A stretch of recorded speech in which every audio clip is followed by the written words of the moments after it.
Hey guys, welcome back to the channel. In today's video, we are comparing Trading 212 versus Interactive Brokers or IBKR to help you figure out which one's better for you. So let's get into it. So let's start first with Trading 212. Trading 212 is a commission-free trading platform that lets you invest in stocks, ETFs, and CFDs through a super easy-to-use mobile and web app. It's beginner-friendly. It offers fractional shares and makes investing accessible even if you're just starting it out. However, Trading 212 does have some limitations.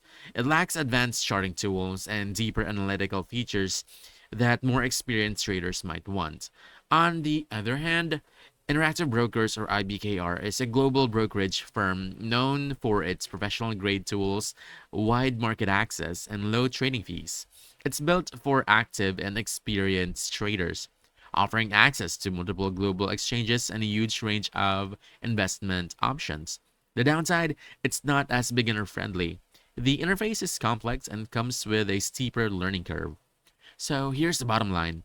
You want to choose Trading 212 if you're a beginner who wants a simple commission-free experience. Then you want to choose Interactive Brokers if you're a pro trader looking for advanced tools and access to global markets. So basically that's it.